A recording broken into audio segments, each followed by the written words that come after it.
Bueno, vamos a leer Primera de Juan, capítulo 2, versículos 3 al 17. Para que sea más fácil seguirlo, lo puse ahí abajito, como para que sea de guía. Dice así: y en esto sabemos que nosotros le conocemos, si guardamos sus mandamientos. El que dice, yo le conozco, y no guarda sus mandamientos, el tal es mentiroso y la verdad no está en él. Pero el que guarda su palabra, en este verdaderamente el amor de Dios se ha perfeccionado. Por esto sabemos que estamos en él. El que dice que permanece en él, debe andar como él anduvo. Hermanos, no os escribo un mandamiento nuevo, sino el mandamiento antiguo que habéis tenido desde el principio. Este mandamiento antiguo es la palabra que habéis oído desde el principio. Sin embargo, os escribo un mandamiento nuevo, que es verdadero en él y en vosotros. Porque las tinieblas van pasando y la luz verdadera ya alumbra. El que dice que está en luz y aborrece a su hermano, está todavía en tinieblas. El que ama a su hermano permanece en la luz y en él no hay tropiezo. Pero el que aborrece a su hermano está en tinieblas y anda en tinieblas y no sabe a dónde va, porque las tinieblas le han cegado los ojos. Os escribo a vosotros, hijitos, porque vuestros pecados os han sido perdonados por su nombre. Os escribo a vosotros, padres, porque conocéis al que es desde el principio. Os escribo a vosotros, jóvenes, porque habéis vencido al maligno. Os escribo a vosotros, hijitos, porque habéis conocido al Padre. Os he escrito a vosotros, padres, porque habéis conocido al que es desde el principio. Os he escrito a vosotros, jóvenes, porque sois fuertes y la palabra de Dios permanece en vosotros y habéis vencido al maligno. No améis al mundo ni las cosas que están en el mundo. Si alguno ama al mundo, el amor del Padre no está en él. Porque todo lo que hay en el mundo, los deseos de la carne, los deseos de los ojos y la vanagloria de la vida, no proviene del Padre, sino del mundo. Y el mundo pasa y sus deseos, pero el que hace la voluntad de Dios permanece para siempre.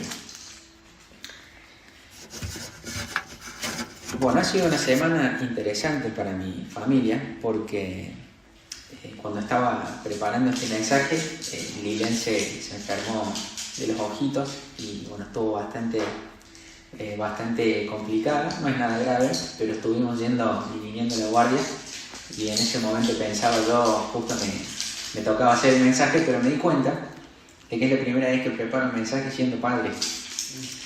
Y ahí me di cuenta que no es lo mismo. Tendría que haber empezado antes.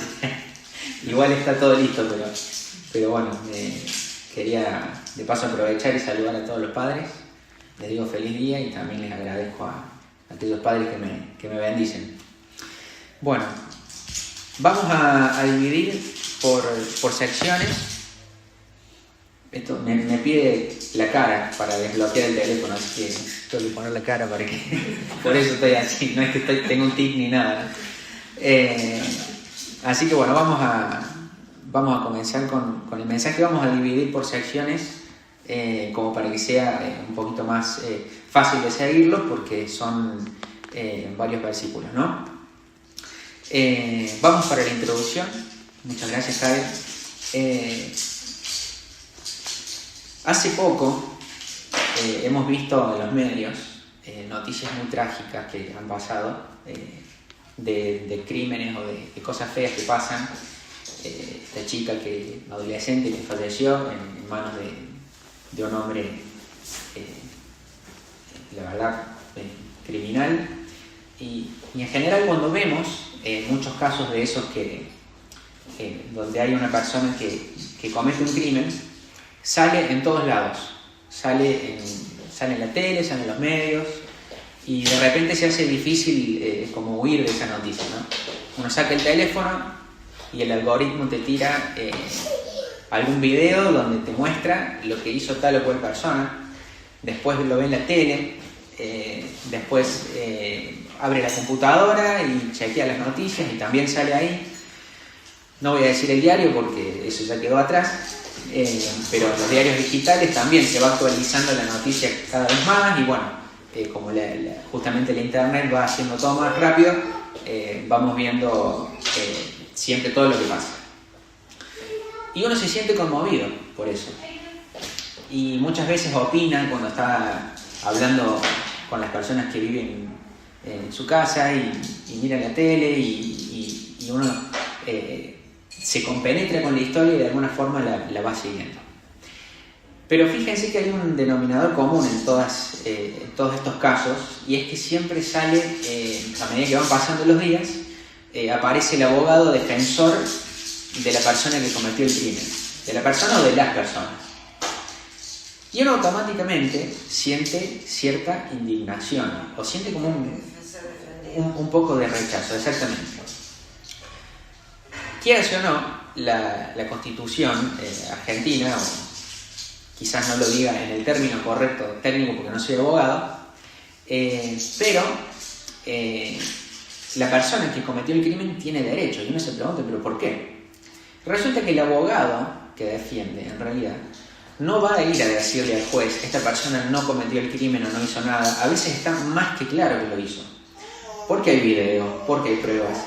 Pero lo que hace el abogado, en realidad, es intermediar entre el culpable y el tribunal para evitar que se impute a su cliente de cosas que no hizo. Por ejemplo, el castigo social siempre va a pedir perpetuo. Cuando sale la gente con los carteles, ¿qué es lo que hace siempre? Pedir perpetuo, la pena máxima. Pero el abogado, con cierta frialdad, tiene que intentar de que no se lo castigue ni de menos ni de más. Hay abogados de todos los colores que algunos van a intentar que la persona zafe, pero bueno, eso es una discusión aparte. Pero en teoría evitan de que se impute a la persona por algo, por un agravante que no cometió.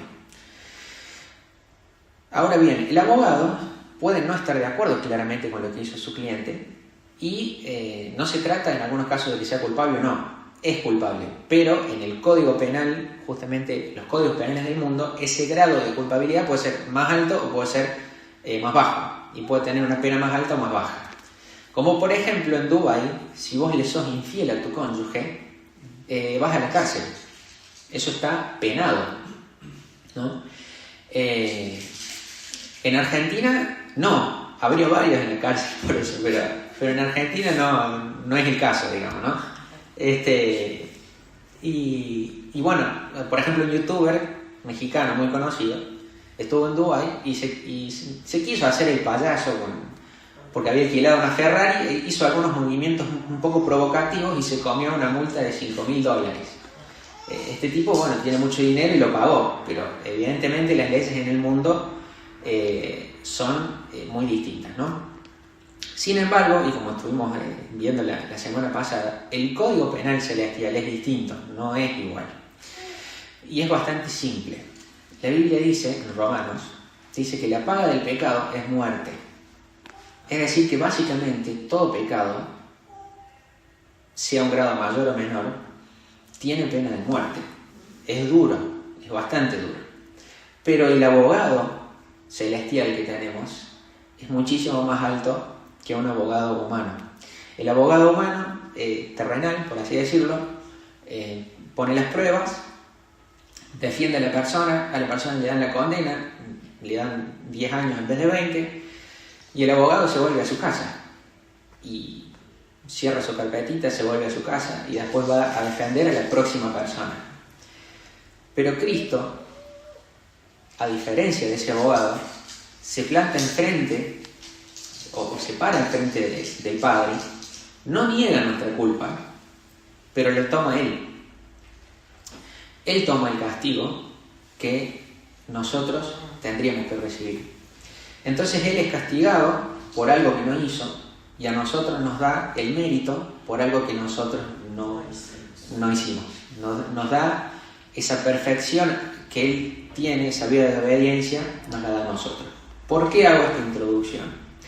Porque Juan, en este pasaje que vamos a ver, nos explica cómo vivir la vida cristiana, ¿no? Podemos pasar a la próxima. La obediencia es la marca registrada de la vida cristiana, pero lo que yo no quiero comunicar en este mensaje es una serie de reglas morales para que seamos buenos Boy Scouts. o para que seamos el buen vecino de la cuadra que le lleva el flan a la persona que recién se mudó, sino que va mucho más allá de eso, ¿no? Es mucho más profundo. Estas reglas, o mejor dicho, estos consejos o estos imperativos que Juan da, son para una persona que le ha entregado su vida al Señor y que entiende de que su alma fue comprada por la sangre de Cristo. Vamos a leer 1 de Juan, versículo 3 al 6. Y en esto sabemos que nosotros le conocemos, si guardamos sus mandamientos. El que dice, yo le conozco, y no guarda sus mandamientos, el tal es mentiroso, y la verdad no está en él. Pero el que guarda su palabra, en este verdaderamente el amor de Dios se ha perfeccionado. Por esto sabemos que estamos en él. El que dice que permanece en él debe andar como él anduvo. Con respecto a la marca registrada, lo que nos muestra que algo es original, me acuerdo un poco del principio de los 2000, cuando salían los CDs, ¿no? Era como el auge de pasar del cassette al CD. Obviamente se me acaba de caer el documento, ¿no? Obvio que sí lo sé, es porque pasé por esa etapa. Y cada vez los métodos para hacer los CDs truchos se iban haciendo cada vez más sofisticados. Entonces, ¿qué es lo que hacía uno cuando iba a un lugar, para que no le metieran el perro? Miraba el holograma. Entonces uno giraba el holograma así y veía que tenía profundidad y tenía ciertos colores. Bueno, esa era la forma en la que uno se entretenía también al principio de los 2000. Pero uno, ¿qué hacía? Iba directo a buscar esa marca registrada, ¿no? Eso era lo que nos decía que eso era algo original. Y acá Juan está diciendo eso. ¿Cuál es la marca registrada de una persona que está en Cristo? Es la obediencia. Fíjense que en la próxima diapositiva ya vamos a comprar un control a la próxima, así no le molesto a Kyle. Es el control humano. Dice, si guardamos sus mandamientos y si guardamos su palabra. En 3 versículos, por ejemplo, en el 3 dice, si guardamos sus mandamientos.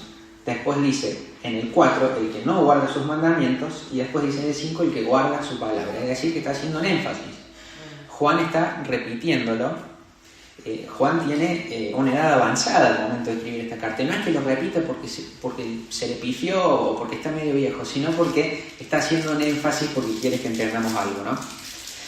Entonces, andar como Jesús anduvo es obedecer su palabra, ¿sí? En la próxima diapositiva, ¿puede ser, Karen? Gracias. Con respecto a la obediencia, ¿no? De sus mandamientos, de su palabra, muchas veces hay partes de la Biblia que son más fáciles de glutir, digamos, ¿no? En Salmo 23, en lugares de delicados pastos me hará descansar, pero hay otros versículos y otros pasajes donde uno no puede negarse a obedecer eso. Por ejemplo, que no voy a decir esto a mi favor, obviamente, pero que el marido es cabeza del hogar, o que el marido es quien va a discipular a su esposa. Entonces hoy, en un contexto quizás tan tomado por el feminismo, yo puedo hacer como un buffet donde yo tengo la palabra y me voy sirviendo de aquellas porciones que me son un poquito más agradables que otras. Y bueno, yo en mi casa a mis hijos la Biblia no le enseño porque no quiero como avasallarlos con eso.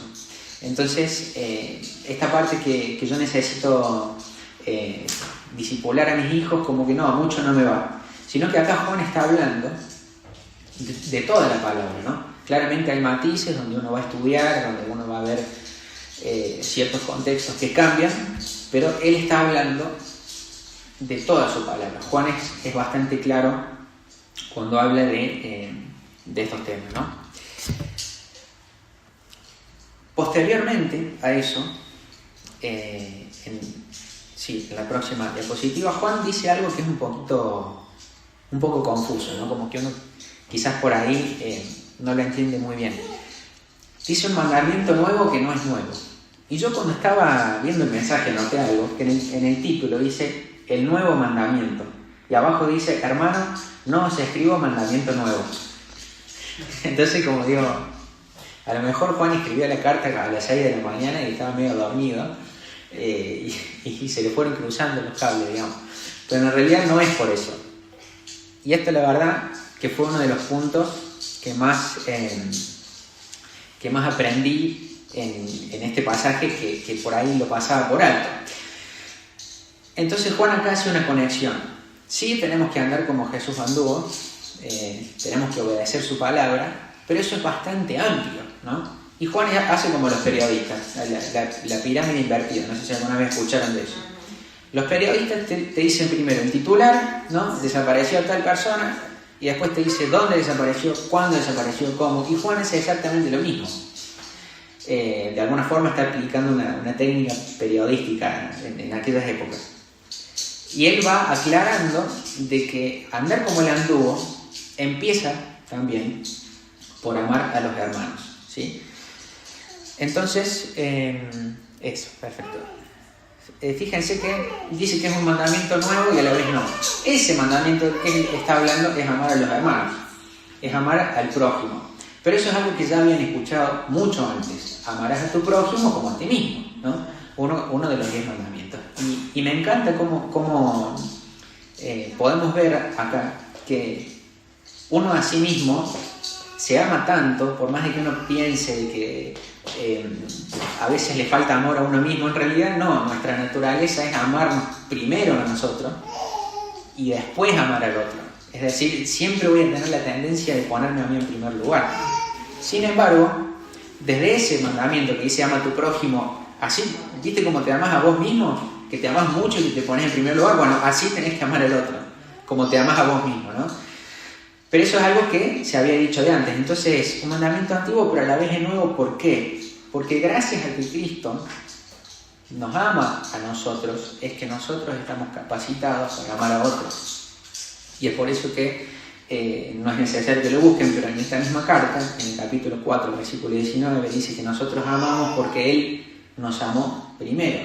Entonces Él nos da esa capacidad de poder amar a otros. Y si nosotros amamos a Jesús, si nosotros realmente le amamos, por lógica vamos a obedecer los estatutos de Él con gusto y vamos a saber de que nos van a hacer bien, y aparte vamos a estar capacitados para amar a otros.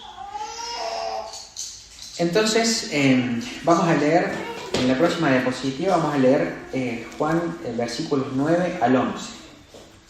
Dice: el que dice que está en luz y aborrece a su hermano está todavía en tinieblas. El que ama a su hermano permanece en luz y en él no hay tropiezo. Pero el que aborrece a su hermano está en tinieblas y anda en tinieblas y no sabe a dónde va, porque las tinieblas le han cegado los ojos. Hay una particularidad en las iglesias, y es que, con Scott nos conocemos de la iglesia anterior donde íbamos, un lugar bastante grande. Acá todavía somos pocos, pero en ese lugar había como por lo menos 150 miembros, más o menos, por ahí, entre 150 y 200, por ahí, al punto de que se dividieron 2 horarios para que vaya mucha gente. Pero uno se encuentra en un lugar donde hay personas con diferentes personalidades, diferentes contextos, diferentes clases sociales, diferentes profesiones, diferentes modales. Y es muy fácil, teniendo en cuenta de que todos somos pecadores. De hecho, este salón está lleno de pecadores, porque somos todos pecadores. Es muy fácil de que pueda surgir algo que nos haga tener una cierta diferencia. ¿Qué es lo que quiere decir Juan?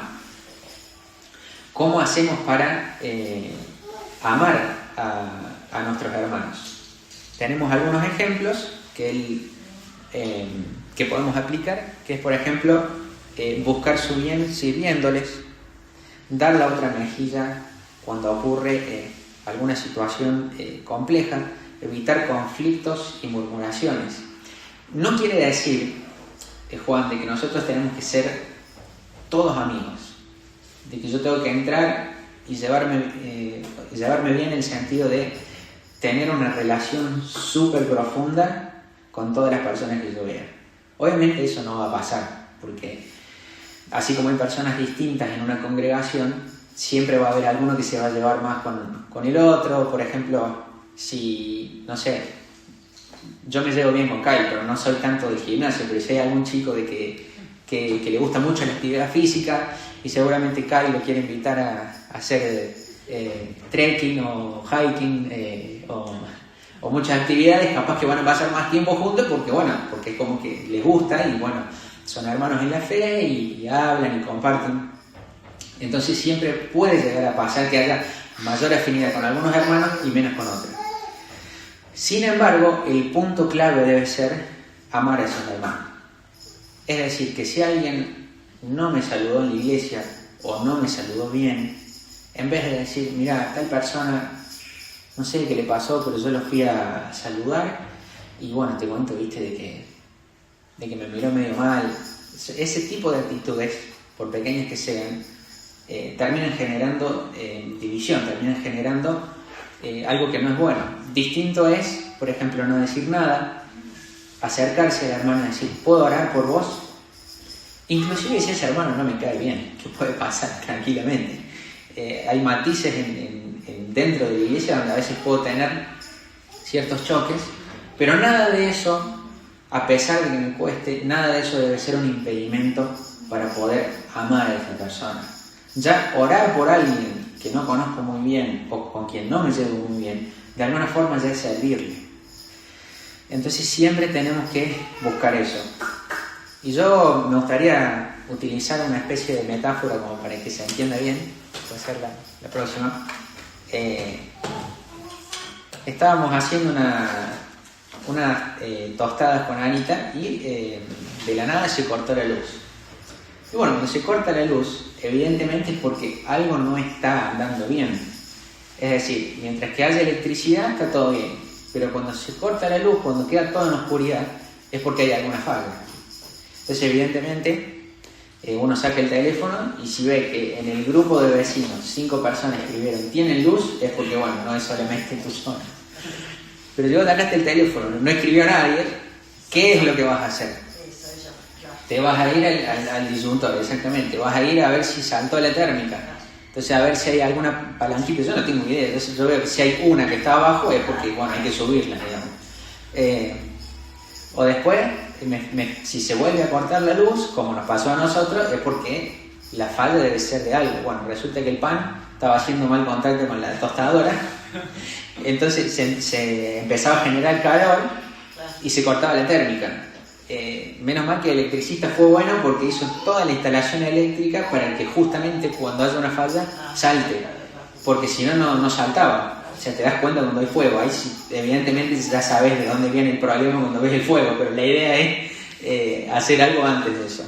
Entonces, acá en ese contraste entre la luz y la oscuridad, Juan dice que la persona que no ama a su hermano anda en tinieblas. Entonces, evidentemente, si está en tinieblas, algún problema está teniendo, y acá Juan está diciendo, el disyuntor espiritual te saltó porque no estabas amando bien a tu hermano, por eso estabas en tinieblas, ¿no? Y en la próxima sección, en los versículos 12 y 14, vemos que, 12 a 14, perdón, es que Juan está hablando a vamos a decir, una franja etaria también de personas, pero una franja de madurez distinta. Y acá pasa lo mismo que pasaba recién, del mandamiento nuevo, que no era nuevo. Él dice, os he escrito a vosotros, de hecho en la próxima diapositiva ahí podemos verlo, hace como un énfasis, ¿no? Para una consideración previa que va a hacer en el último consejo que va a dar en este pasaje. Dice, os escribo a vosotros, hijitos, porque vuestros pecados os han sido perdonados por su nombre. Os escribo a vosotros, padres, porque conocéis al que es desde el principio. Os escribo a vosotros, jóvenes, porque habéis vencido al maligno. Os escribo a vosotros, hijitos, porque habéis conocido al Padre. Os he escrito a vosotros, padres, porque habéis conocido al que es desde el principio. Os he escrito a vosotros, jóvenes, porque sois fuertes y la palabra de Dios permanece en vosotros y habéis vencido al maligno. Cuando dice hijitos, en realidad él se está refiriendo también con cariño hacia sus destinatarios, pero después habla de padres y de hijos y de jóvenes, exactamente. Él le habla a las personas él le habla a todos básicamente en cualquier etapa de su madurez, por lo cual podemos entender también de que todo lo que él está diciendo aplica para cualquier etapa de la madurez cristiana que uno tenga, ¿no? A hijitos se refiere también a personas que recién conocen al Señor. A los jóvenes se refiere a aquellos que están muy expuestos al mundo, que tienen muchas luchas, tienen muchas tentaciones. Por eso dice: habéis vencido al maligno, porque usualmente todos esos ataques, no todos, pero la gran mayoría, suele ser para personas que son jóvenes, digamos. Tema de la contracultura. En cambio, para los padres, aquellos que ya son más maduros, están más plantados, más cimentados en su fe. Es a ellos quienes también menciona, ¿no? Y hace esta aclaración para ir a la última sección de este pasaje, que es versículos 15 a 17. A ellos, a quienes acaba de mencionar, Juan les dice lo siguiente: no améis al mundo ni las cosas que están en el mundo. Si alguno ama al mundo, el amor del Padre no está en él. Porque todo lo que hay en el mundo, los deseos de la carne, los deseos de los ojos y la vanagloria de la vida, no proviene del Padre, sino del mundo. Y el mundo pasa, y sus deseos, pero el que hace la voluntad de Dios permanece para siempre. Ahora, ¿qué entendemos nosotros como el mundo, ¿no? Quizás nuestra idea del mundo no es la misma que la que bíblicamente podemos ver. Esto no significa que nosotros tenemos que odiar a todo el mundo. Digamos, que tenemos que salir y pelearnos con la persona que no cree, no hablar con nadie, tratar de no mirar a nadie para que yo esperara a llegar al domingo y poder hablar con las personas que son espirituales, que no son del mundo, y ser más o menos como un Amish urbano, digamos, que ser como que te aíslas en tu casa, y claramente no es eso. Y de hecho Juan, aplicando esa teoría o esa técnica de la pirámide invertida, nos dice de nuevo qué es lo que quiere decir. En la próxima diapositiva, esta es perfecto. Eso es lo que él quiere decir. Que el mundo es el desenfreno, es decir, el deseo que yo no controlo, que es la lujuria. Es como dijo Scott hace unas semanas atrás, vivir la pepa. ¿Te acordás que es como viva la pepa, digamos? Entonces es la vanagloria también, es decir, que yo me hago cosas para que la gente me mire, o los deseos fuera de lugar. ¿Y por qué digo deseos fuera de lugar? Porque, por ejemplo, en esta cultura tan sexualizada, no es el sexo lo que es malo, sino que el mundo lo toma y pone eso en todos lados. Estás viendo una película que tiene que ver con la historia de un castillo y cómo se construyó, y cuando menos te das cuenta ya hay una escena de sexo. O estás viendo la historia de un perro que lo atropellaron y se conocen con el dueño del perro y ya tienen algo. Entonces como que no están en todos lados, básicamente. Entonces son deseos descontrolados, pero Dios en realidad hay deseos que hizo que no son malos, pero que de manera descontextualizada es algo mundano, ¿no? Y el mundo significa esas costumbres o todas esas cosas que la gente hace que no agradan a Dios, ¿no? Y me recuerda mucho a muchos influencers o personas que tienen mucha presencia en las redes, que últimamente hubo como una especie de ola, digamos, donde les preguntan: ¿y vos en qué crees? Y bueno, yo creo en Dios. Dice: yo siento que Dios es quien me sostiene, es Dios que está en primer lugar. Y después esa misma persona que dijo eso, algunos cantantes hacen eso, después como que salen del escenario y como que no condice mucho, digamos, el tipo de baile o el tipo de letra con lo que estaban diciendo, ¿no? Como que no... Hay una cierta disonancia, exactamente. O por ejemplo, hay un luchador que yo por ahí sigo, porque a veces me da curiosidad cómo es que hay gente que ese deporte que suben a un octágono y se pegan unos tortazos. Y bueno, hay una cierta técnica para eso, porque tiene que tener cierta resistencia física, y porque cómo te paraste, y cómo respiraste, y cómo exhalaste, y todo eso. Y resulta ser que hay uno de esos luchadores que había ganado 17 veces, había sido invicto básicamente, y él siempre decía que Dios está primero. Y en el Instagram dice, God first. No sé para qué, si el tipo habla español, o sea, poner Dios primero, ¿para qué poner? Claro, entonces, claro, suena mal, God first. Entonces, y se lee así, no se lee normal, tenés que leerlo con ese acento, ¿viste?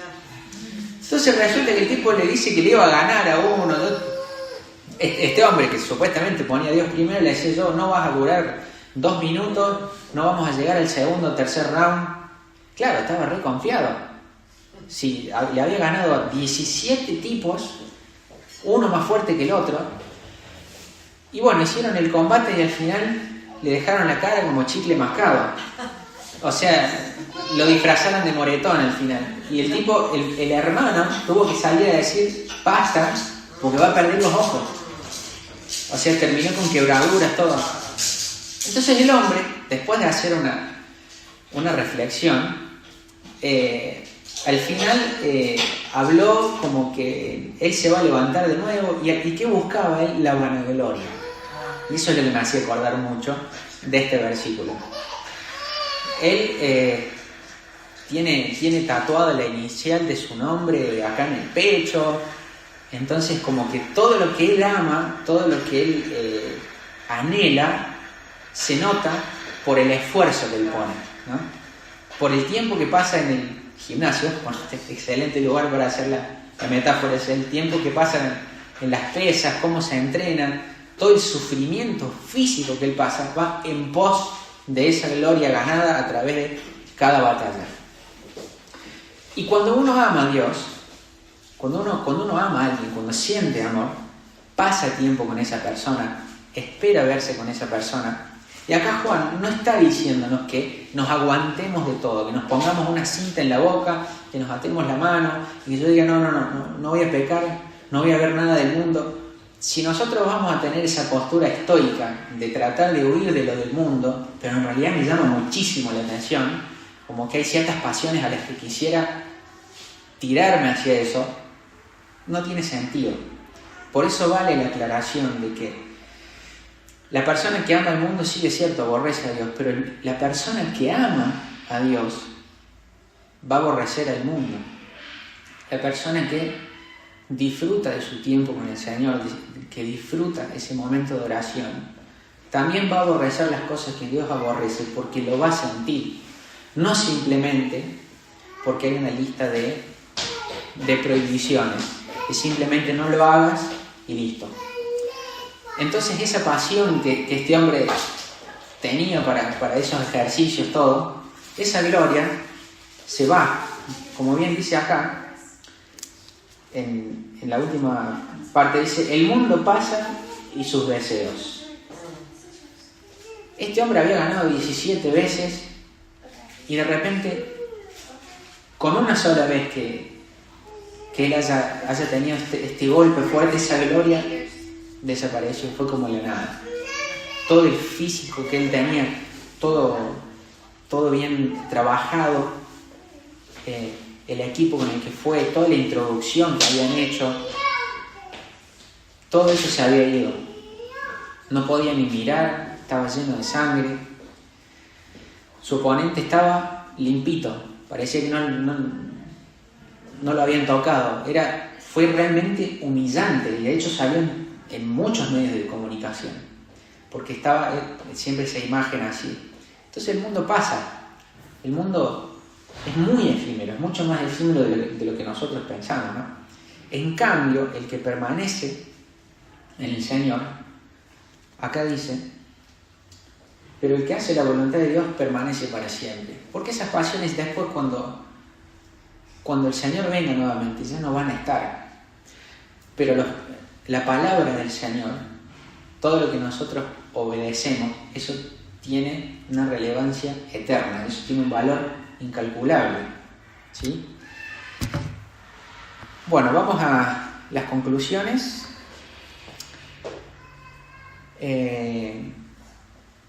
Gracias. En la próxima ya puedes, eso, perfecto. Para andar como Jesús hay que obedecer su palabra. Lo dice ahí como para que sea un poco más simple, para llevarse algo a casa para pensar, ¿no?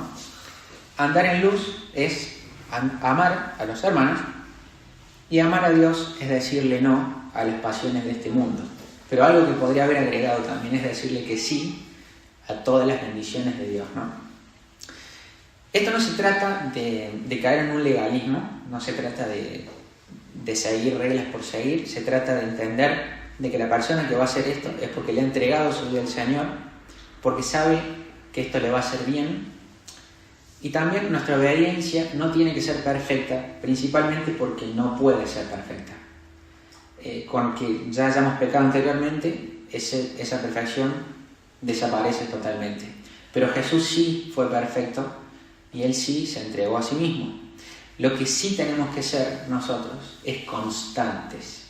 Es decir, buscar constantemente al Señor si he caído en algunas cosas de estas, en algo del mundo.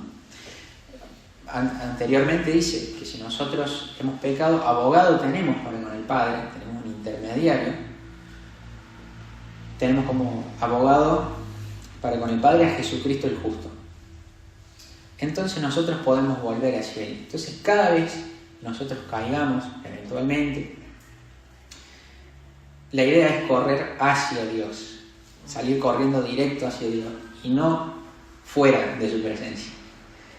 O sea, no hacia afuera por vergüenza, porque rompí mi racha, porque yo venía bien y bueno, hacía 2 meses que no fumaba y ahora fumé y ahora tengo más ganas de fumar todavía que antes, por dar un ejemplo, sino correr hacia el Señor y tener ese consuelo de saber que no importa las veces que nosotros lo hagamos, eso no va a sacarnos del amor de Él.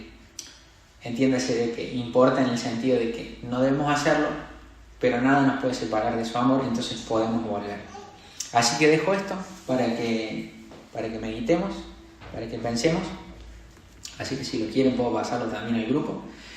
Y busquemos obedecer al Señor, busquemos andar en luz, busquemos amarnos entre nosotros, mientras también la congregación, Dios mediante, vaya creciendo. Así que muchas gracias. Creo que